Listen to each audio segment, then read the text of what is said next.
move now to our final section, I suppose, is getting things done. And I suppose the importance of regional collaboration. We're going to hear from a couple of leaders. We're going to hear from David Renard, Councillor David Renard from Swindon in a few moments. But first, kick us off, Mayor Dr Nik Johnson from Cambridgeshire and Peterborough Combined Authority. The floor is yours, Mayor Nik. All yours. Thank you. So, getting things done, importance of regional collaboration. Levelling up has to mean something to people and communities. We need to make it easy to connect people with where they need to be and transport how they get there. I campaigned to be the Mayor of Cambridgeshire and Peterborough on the back of three very simple values: compassion, cooperation and community. The 3 C's. Now, for those who don't know me, I'm the children's doctor who suddenly became a mayor in May, almost an accidental politician. So these 3 words, I've got the NHS on my lapel because it's what I bring to work every day. They are the epitome of what I believe we have to deliver. And this is what about bringing the Combined Authorities growth agenda back to the very people and making sure it's designed and delivered with collaboration. Ultimately, it's about how we define what our priorities are and what a successful region looks like, Cambridgeshire and Peterborough, or England's economic heartland. But it does need to be, unsurprising for a doctor to say this, healthier, cleaner, and more inclusive of growth to speak to those 3 C principles. But how I have to translate those principles into outcomes. People want and understand that collaboration is a key. You have to do it, as I believe, by improving public health and the quality of life. If there's one thing that's changed our lives in the last 18 months, it's the spectre of a global pandemic that changed the way we look at our neighbours, the way we wanted to work together. And that goes back to the 3 C's. The things that really helped, the basis of all our recovery started with compassion and caring for each other. So we need opportunities. Opportunities to upskill, good careers and better pay, cleaner air and more space for nature that are reliant on a transport network that connects those communities and reduces the car use. Unfortunately, I think we all recognise that transport infrastructure has not kept up with economic growth and it is too carbon heavy. So where are those solutions? I've taken note of what you've already been describing. I'm going to talk about some of the solutions the way I see them. And always remember those 3 C's. It starts with the compassion. Once you get the compassion, you get the cooperation from your community, and it comes with you, the 3rd C of community. So connectivity is essential. If we want more people to share in the prosperity of a region, we have to demonstrate it. In my area, we have public engagement on road improvements in St Ives. And why shouldn't there be a high-tech, clean, rapid transit benefit for people in Wisbeach and March, the market towns in the socio-economic challenged area of North Cambridgeshire? I want those left-behind places to do a lot of catching up. So, we are already working with our transport colleagues, including the Greater Cambridgeshire Partnership, East West Rail, and together, with the welcome news of funding for a new station at Cambridge South, we have the makings of a truly region-wide transport focus. I'm particularly pleased to say that we've launched with Stagecoach the Thing Thing, as it's called, a demand-responsive travel pilot in Huntingdonshire, which engages more flexible travel options designed with the communities it serves and reflects. And we already have a bid for 30 new electric double-decker buses as part of a Zebra scheme for 2021-2022. So, I would like to think you can see we have a bold plan to bring together Cambridgeshire and Peterborough's transport and digital infrastructure to provide for better connectivity, and within the next week we will be launching the local transport and connectivity plan. I hope you will be taking notice of it. There's lots of opportunity there. The Combined Authorities' commitment is to deliver truly integrated connectivity to all communities with a drive towards a net zero carbon future. True connectivity is becoming more and more dependent on that digital infrastructure, including in working, conferencing and meeting remotely. Improved connectivity allows people to consult with their doctors, solicitors, teachers, while in other professions it's possible to use a virtual reality to operate simply or complex workplace machinery from home. In many cases, the digital connectivity is a substitute for physical journeys, which in return reduces the need to travel and the associated impacts on the environment. Integrating those improvements between public transport, cycling, walking and other modes with better global connectivity, it will help create that greener, more agile transport network, and it will benefit those communities. The communities will see the compassion, they will see that they care, they will cooperate, and we will deliver, and we will help cut carbon. Over recent years, there's been a significant progress in the larger schemes in the region. We are seeing the benefits of A428 dualling, the East-West rail options, Peterborough Station Quarter and the Greater Cambridgeshire Local Plan. The acceleration of those products together with the changes in government policy, particularly on decarbonising transport, has increased the need for that refreshed local transport connectivity plan I talked about.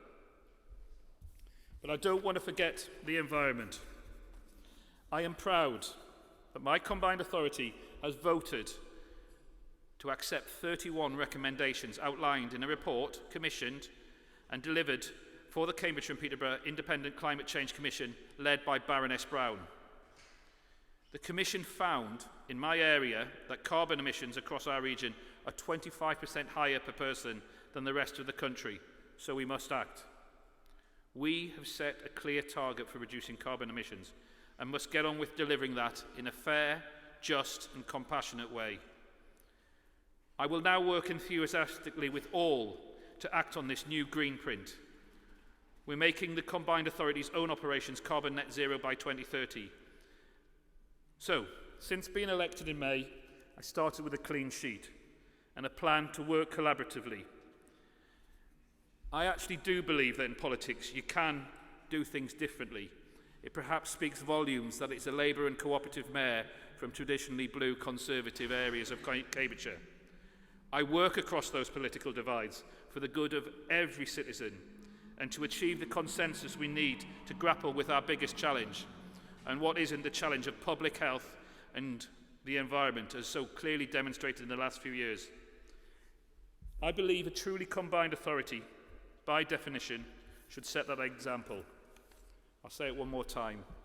By showing compassion, working cooperatively, and prioritising strong communities, we can create those conditions for truly long-term success, and I hope I will be working with many of you. Thank you. Thank you very much, Nick. Compassionate, cooperatively and community. Got those. Excellent. Thank you very much. Right, our second speaker, here we go, we're going to get things done. Cllr David Renard. David. Leader of Swindon Council.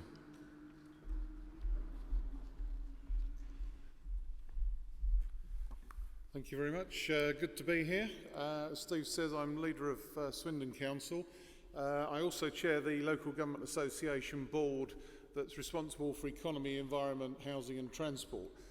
So as you can imagine, a lot of the issues we've been discussing today come to my board for discussion there. But I'm speaking today with my leader of Swindon Council hat on, and I've been asked to talk about the importance of collaboration, and particularly when it comes to getting things done. I think in Swindon we've got a really good track record actually of collaboration over many years, and I just want to take you through a few examples of some of the things that we've been doing. And the reason for that is because improving connectivity through collaboration across this larger local area, that's the way that we will unlock real economic progress. As Baroness Veer reminded us this morning, by working in partnership, we can rise to the challenges of recovery post-COVID and make the most of the opportunities ahead of us. In Swindon, we're no stranger to collaborative working when it comes to transport and planning. For example, we work with Crest Nicholson to deliver the Tadpole Garden Village, applying garden city ideas to a contemporary community. We've also been working closely with Wiltshire Council for several years to develop a joint spatial framework. And this is what collaboration is all about, working with others towards common goals. This then becomes interesting with our membership of regional bodies, as we're proud members of EEH as a sub-national transport body, but we're also members of partners of the Western Gateway Powerhouse, focusing on cross-border economic growth. We sit at the entry point to both the Heartland and the Southwest. And also alongside Cambridge, Milton Keynes, Oxford and Peterborough, Swindon is also part of the Fast Growth Cities group.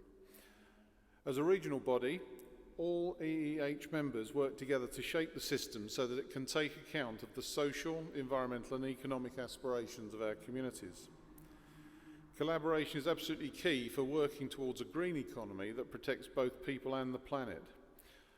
As part of that, Swindon has launched our Be the Change campaign, based on our belief that every individual and organisation can take action on climate change. Active and sustainable travel are important elements in reducing our carbon footprint and achieving decarbonisation. But we all know that a lack of connectivity and transport connections are holding our regional back from achieving its economic potential. One of the key priorities for economic prosperity within Swindon is better connectivity with Oxford, which includes improving the A420 as well as direct rail links. And I was very pleased to hear Duncan talk earlier on about the plans for Oxford Station, and as his immediate neighbour, I'm very happy to engage with him and Oxfordshire on any plans of mutual benefit. By significantly improving the 30 miles of road between Swindon and Oxford, that will make a huge difference to the commuters who travel between the two places but often get stuck in the congestion. Not just for just-in-time delivery or for getting home to your family after work. We can do something about this through collaboration between Swindon, Oxford and the relevant district councils as part of the EEH connectivity study.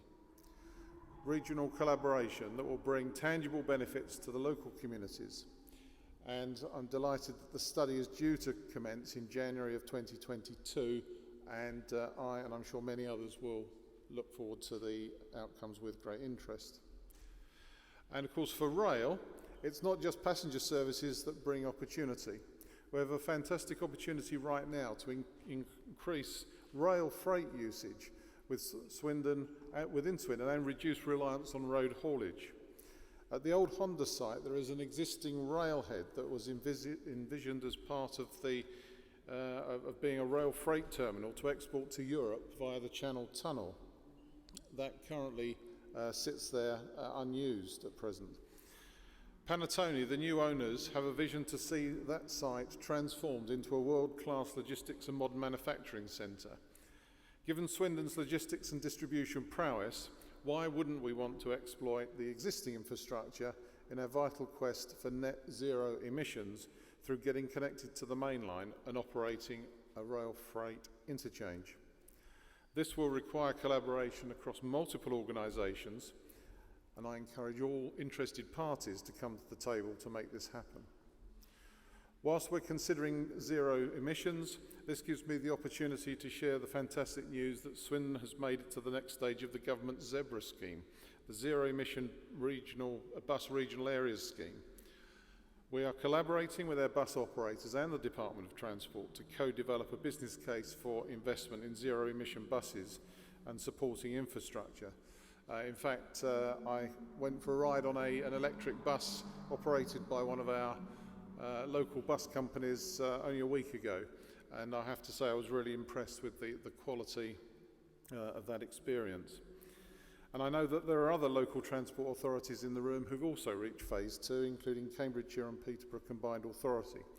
So I believe there will be further opportunities to collaborate across EEH to share learning and make our public transport network greener, even on our cross-border bus services. And because I know bus services are particularly topical at the moment, I wanted to mention that works have started on our Fleming Way Bus Boulevard with the demolition of a disused car park.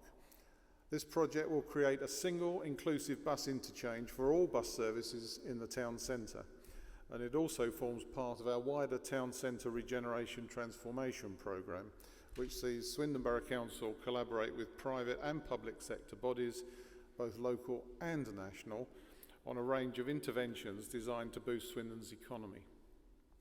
Transport is the catalyst for broader regeneration and rejuvenation of our town centre, making Swindon the place to be. It's through collaboration that real benefits are delivered for the communities that we serve, either as local authorities or as transport providers. Improving that transport infrastructure and digital connectivity can only be done with through working with organisations across multiple moving parts of the system, and no one organisation holds the key to resolving all our problems. But if we work together, our shared voice is louder, our shared resources are greater, and our shared aspirations stand a chance of being realised. So together we can make a difference. Thank you. Thank you very much, David. Before you go, a round of applause, David. Thank you very much. Can I just ask, Swindon, Cambridge, are completely opposite ends of the heartland. How do you maintain collaboration when you're that far apart? Well, that's a really good question. Certainly, with Nick's predecessor, we spent a lot of time talking about the benefits. If I give an example, Swindon and Cambridge both have a huge contribution to the national effort in terms of pharmaceuticals. So there's quite a lot of connection between our economies in that respect. And so it could be on a subject-by-subject basis, but I think the most important thing is that east-west connectivity to enable, to make it easy for people to get from Swindon to Cambridge by public transport rather than having to resort to a road network that is quite cumbersome. But the reality, Nick, I suppose, is that the two regions, they have different demographics. Well, there are different demographics. I mean, what's your view? I mean, how would you see the collaboration? You talked a lot about, although I'm not sure collaboration wasn't one of your, it was one of your seats. Cooperation was one of your seats. Well, you start by finding yourself in Silverstone, having never been here before. You put yourself out there and saying, I want to meet people and I want to talk to people, and so that's where it begins. I would pick up on anybody, getting in contact with the office, getting in contact with a combined authority. I'm here to learn as much as anybody. You're absolutely right. I mean, we have the same problem connectivity even just within Cambridgeshire. There's a sense of, if you think of Cambridgeshire, you immediately think of the city of Cambridge, but you miss out on the opportunity of discussing the manufacturing hub of Peterborough. There are probably shared lessons between the two areas that we could discuss. I agree. I think we need to kind of look at the improved connectivity east to west. And I know many people in this room will have done a lot more about that before I've arrived on the scene. But I would just give my pledge that it's something I can see a reason to work with everybody. It doesn't matter if it's Swindon, Oxford, Milton Keynes, Bedford. Because I suppose I mentioned it earlier when I talked about the, engaging with communities, about avoiding those who just shout loudest. And I imagine from a political perspective, there are people who shout loud and make a lot of noise politically. How do you make sure that the right decisions are made for the entire region? I'm not saying that you two are the ones that shout loud, but Yes, it's really difficult because the needs are different across the whole region. But I think what we can do collectively is ensure that people have jobs and they can go about doing their business in the best possible way. So there are some shared ideals, but the solutions in each different place are going to be different. Okay, Nick, yeah. The only thing I would add is that in the course of my presentation, my talk, I talked about those two values of putting an improvement in public health and weaving that into kind of public policy.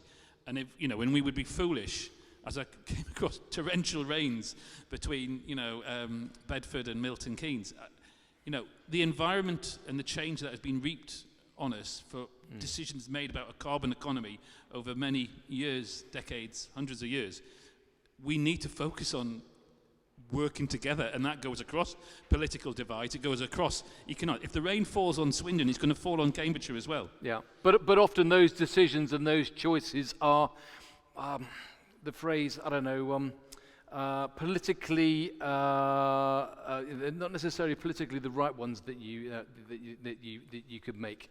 But they should be. Yeah, and that's the point. Politically, you have to challenge it. Yeah. Because you're both there courtesy of people voting you in, so you need to make sure that you're not making decisions that jeopardize that. How do you make sure that you're making the decision? I would say I was a surprise result. Who says I'm going to continue? But there's there's a narrative there. You know, you are right that politicians maybe do go on a term approach and they're looking at the next kind of election, be it on a local basis or national elections. But, you know, politicians, and I am one of them, as well as a doctor, is that we've got to move beyond that. Yeah. Well, I want to talk to you about delivery, but just to go on to that, you know, I suppose linking infrastructure investment and transport with other social outcomes such as health, such as deprivation, such as tackling fuel poverty. I mean, how do you see this environment here actually going beyond just investing in transport and infrastructure and tackling them? Well, that's a really important question, and it was mentioned earlier on this morning, I think, the issue of skills. And we've got to give people, particularly in our more deprived areas, the opportunity and the aspiration to achieve. And I'll use Swindon as an example, where we've now got T-levels being offered at our local college. We've got an Institute of Technology being developed as we speak. And I went on a couple of visits to them in the last couple of weeks, and one of the young people there said, I live in Swindon, but actually, if this opportunity wasn't here, I wouldn't have taken it up. So we've got to try and offer those opportunities for our young people, because we've got lots of great businesses in Swindon with lots of great job opportunities, but we need to make sure they're available to the more the people who grow up in our more deprived areas. Yeah. But and you must see it on in your life as a doctor. You know, if you make air quality better, you get less respiratory problems. If you make roads safer, you get less RTAs. There are links that are very. Yeah. So that's the reason I'm here. 30 odd years in the NHS, and I was frustrated when I meet a child walks through the door with the family. One of the first things I look at is the postcode, and the postcode comes with a health warning. That can't be right. Now I can you know, prescribe the best medicines, I can work in the best hospital. But actually the thing that makes the biggest difference is an awful lot. And what really, really shocks me, and I've challenged my own officers, my own thing, is that, do you know the Michael Marmot review? Do you understand what Michael Marmot brought to this country just over 10 years ago, and then reviewed again in review of the COVID pandemic, and immediately identified that if you are poor, if you don't have opportunities in life, your health outcomes are so very, very poor. Increased levels of smoking, obesity, whatever. So as a doctor and as an advocate, I have to go into politics to try and change that. So getting things done. So what do you need? Because this is the supply chain which is going to deliver it. These are the partners that are going to deliver it. What do you need them to do? Buy into compassion and then understand that the environmental crisis and public health, these are the things that have changed the way that we look at our communities. And if you want to live in a world with your children, your grandchildren, do whatever you can do in your beers, whatever organisation you work in, and work for the community through compassion, cooperation, focusing on public health and the environment. A healthy population will be a productive population. Okay. David, what about yourself? Yeah, I'd just like to add to that, two of the other most important determinants around health, of course, are having a good home and a job. And I think that's the thing we need to do, make sure that those young people have the opportunities to study and get those good jobs, and then their health will improve, and we'll deal with the inequalities that Nick talked about. Okay. There's a question for you. Might have to shout because we've only got one microphone. Or pass it. Go on, Andrea.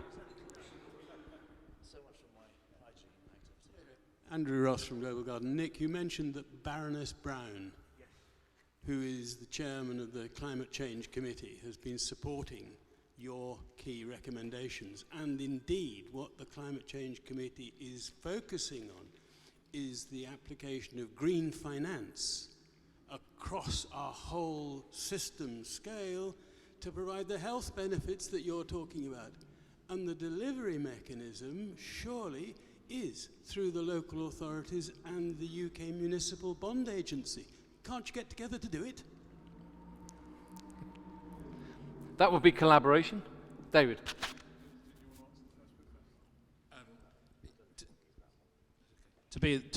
Baroness Brown has been an absolute godsend for myself in terms of focusing the idea of policy development.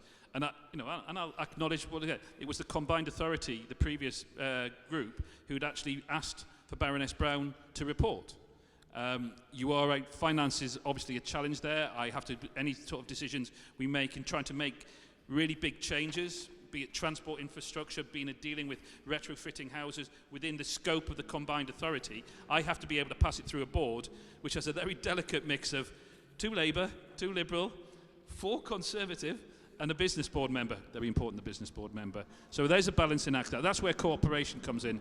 But in terms of finance, I'm still there. The one thing I do believe very much is the idea of the circular economy, though, and extending the idea of social capital, environmental capital, all those things that hold us up, and trying to keep us in that sweet spot.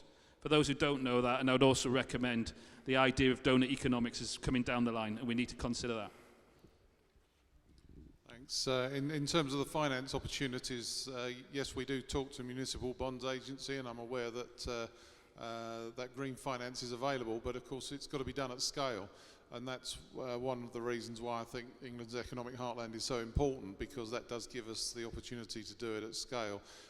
Local authorities have a really important role as facilitators and delivery on the ground. The chairman of the Swindon and Wiltshire LEP is here as well, and we work closely with them across a larger geography. But yeah, we do need to take advantage of those opportunities. I don't think our final speaker says, so if okay, we just carry on. I'm happy to carry on. If there are any questions you want to put, then make me aware of them, but otherwise I'll just plough on. One of the things which I spoke to, is there a question at the back? Oh, sorry, yes, Paul. Say again?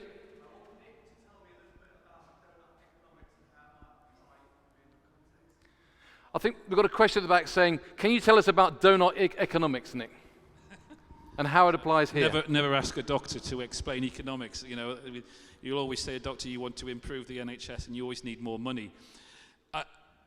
When I was confronted by the challenge of having messaged that and suddenly find myself in a position of significant decision-making power, you know, I had to try and quickly understand what economics is. Now, we can talk about growth, more houses, more jobs, and that's going to be part of where we go towards. But if that damage, if we build more and more, and if we create jobs and we create more roads like that, it's actually doing more damage, and how you measure it, that's the problem, to the environment, is it worthwhile? And that's the question you've got to keep asking yourself. I found, in doing my own due diligence research around economics, and looking at the stuff that was coming out of the idea of challenging long-term held views about the way that the economy grows, that actually trying to get that process of, some of it's about wealth distribution, but it's more about understanding that the actions that we do on a day-to-day basis to get the growth, to get the jobs, to make, you know, to fund the NHS, they can't come at the ultimate cost. Where I represent, if in the course over the 5 years, 10 years, actually you're going to get such severe flooding along the Great Ouse, or a tidal surge like they had in the end of the 1940s, that actually damages that huge benefit of the fenland communities that are incredibly vulnerable because they are, if not at sea level, below sea level, then it's for what's it worth? We will have spent billions and billions growing and then just losing it. I am not an economist, but I do know what I see is that's something that we've got to change, and that's what I believe in. And I would recommend that's another reading thing to do in the future. So, and I think that there's few that would disagree with that sense about it, but I suppose the question, David, is how, well, what advice, because you've been in this politics thing probably longer than Nick. He's been elected. I failed in a lot of elections before I was successful. Right, fine. But so what advice would you give in terms of how do you make that change? Because it's you know, you're going against the grain of a lot of very established ways of doing things. Well, the first thing I'd pick up on a point that Nick made earlier on, it's about talking to the community, and we've got lots of projects in Swindon where we're in a part of the levelling up agenda is about redeveloping some of the more deprived areas and giving them a pride in the area that they live in, and giving them housing that they're going to value. But you need to do that in partnership with people. You can't just do it unto them. So, you know, whether it's canvassing or doing a survey or whatever it is, you do need to engage with people and make sure that you take them along. Well, I mean, I quoted Naomi earlier, and I suppose, how, she said people have higher expectations on us and on all public bodies responsible for public funding to spend money to create policies that protect, preserve and better the environment which communities live. I mean, how do you bring that to life? Because, that's a very powerful kind of statement of intent, but how do you bring that to life? It's again working with partners. So parish councils are a good example. I mean, particularly of things like wildflower meadows or tree planting, those sorts of things. Parish councils are really interested in getting involved in that because they've been managing allotments for years, and they continue to do that very well. So it's not just about the top tier authority doing everything. It's about making sure that things are delivered and by the appropriate level of government. Because, Nick, I suppose we've got the spending review next week, which is obviously central government funding, but down at the Cambridge level, does it really matter? Yes, it matters. It matters in Cambridge. It means it matters in Croydon. It matters in Glasgow. I don't really have any other answer to that. It's just that there is a spending review coming. We need to hope that in the course of time the focus on the environment and the fact that COP26 is on us will help in terms of the government at a local level being willing to kind of deliver down change, and the environment and public health to be at the heart of it. Well, just finally then, just to underline this getting things done, here we are in October 21. If we are back here in October 22, and let's hope that the numbers go in the right direction so we can all get together again next year, what would you like to have seen change? What would you have liked to have actually have happened? What would you like to have seen this delivery supply chain to have done in the next 12 months? In terms of my local area, I would give the example that within the last 3 weeks, air quality in Cambridgeshire was so bad that people were being advised to spend the time indoors. And my argument would be that the role of the combined authority working with the City Council and the County Council is we are beginning to deliver transformative change, particularly around transport, to reduce congestion, moving away from a reliance in the car, particularly into Cambridge City, using various methods with a huge investment in public transport, zero-emission buses we talked about, congratulations to the Swindon Bridge, and being bold so that to allow myself as a politician but also as a doctor, I know there will be choices that people will not want to hear, challenges around maybe charges, challenges about we want our cars in the middle of town.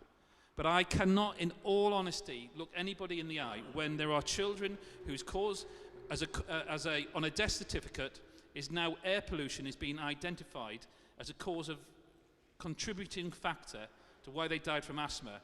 What sort of doctor would I be if I didn't actually sort of kind of advocate and saying, these are the things that matter? And it's being clear about that and demonstrating, yes, we can do the wildflower meadows, but the stuff we can't see, the stuff that's killing us, be it in air quality or in the environment or floods or whatever, that's got to stop. Yeah. David, what about yourself? Yeah, we've talked about getting infrastructure in place, and I talked about the bus boulevard in Swindon, and that's something that I hope in 12 months' time will be delivered. Hopefully we'll have the electric buses to make use of it as well. But actually the big challenge at the moment is getting people back onto public transport.